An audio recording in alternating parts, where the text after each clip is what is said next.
Speculation is mounting over the future of Deputy Nationals leader Bridget McKenzie. I'm joined now by Political Editor Andrew Clennell. Andrew, it's been something with a few twists and turns this week. What can you tell us today? How many more days to go, Tom? Look, I think I came on yesterday and I said that she could resign as early as tomorrow, which is today. I did say as early as. I actually expect a result now Saturday or Sunday, and I do believe that she will be gone. I believe the Prime Minister wants her gone. Obviously, he's made it clear that relies on the report finding a breach of ministerial standards, a report by his Secretary, Phil Gaetjens. Let's see what he had to say about it yesterday at the press conference. It's the right thing to do for me to seek advice on those matters, and I'm awaiting that advice, and I'll await for that report. But I'm not going to prejudice the outcome of that report. I think that would be unfair.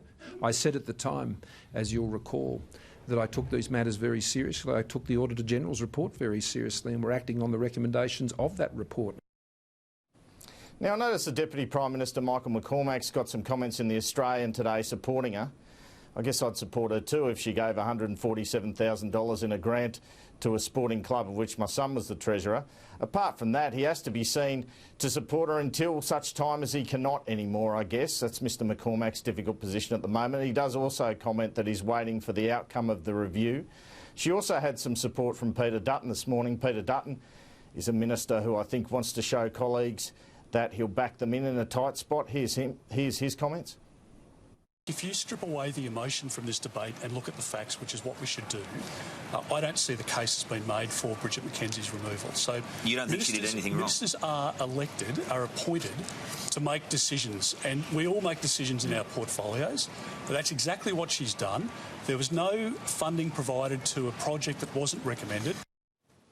So, Andrew, obviously this is pretty fluid, but in terms of Bridget McKenzie going, is it your understanding it will be using that report, which the Prime Minister has spoken about, that it'll be on the back of that report's findings, or could it even be independent of that? Well, I think they'd just like her to resign today, to be perfect. The people senior in government would like Bridget McKenzie to resign today, but she's made it clear she's not going to do that.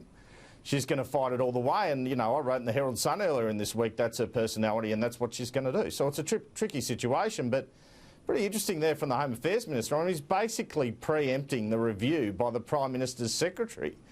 I mean, you'd think he'd defend her, but he'd use language more like, well, we'll wait for the outcome of the review. I didn't see the whole presser, maybe he did. But we're all eagerly awaiting that now. I'm told that will not be finished until tomorrow at the earliest, potentially Sunday. Very interesting sort of political twists on an Australia Day long weekend. Very rare to see that. Yeah, no, you make a good point, Peter Dutton. He also spoke about a story with Greg Hunt today, and this is a comment he used yesterday for the McKenzie story. Oh, we don't take our lead on Twitter, you know, it's not all about Twitter. Well, I think it's a bit broader than that somehow, this whole issue. Yeah, Tom, I support people not taking their lead from Twitter, it has to be said. But outside of that, I don't think it's just in Twitter. If it was just in Twitter, Scott Morrison wouldn't be worried about it. I mean, it's really taken air from the government, oxygen from the government. It's not a good look. People are saying, well, they can't axe her because the Prime Minister's office knew. Well, the Prime Minister's office might have known that some marginal seats were getting grants.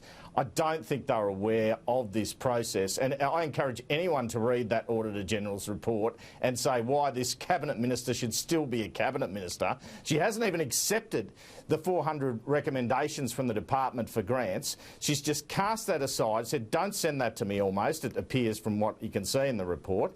And her office instead has said, send us all 2,000, we'll make our own mind up. It said she's run a parallel process to the actual departmental process.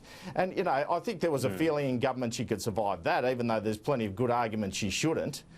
And then you have this next step, don't you, with the gun club and her becoming a member and them getting 35K. So, look, I mean, if the government wants to keep bleeding on it, they can keep Bridget McKenzie in her job. I don't think that's the wise thing politically.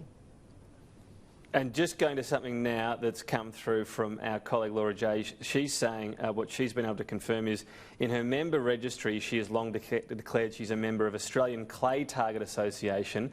Now that's the umbrella group of the local shooting club, so it doesn't mention the shooting club specifically. When you fill out your member's interest form, it does not stipulate you need to declare individual branches. So that might be a technicality. Look, we'll see. What's the implication there? Is it that that by being part of that overarching body, she already had the membership, because it's been previously reported she took up the membership in January, a month before the grant was awarded.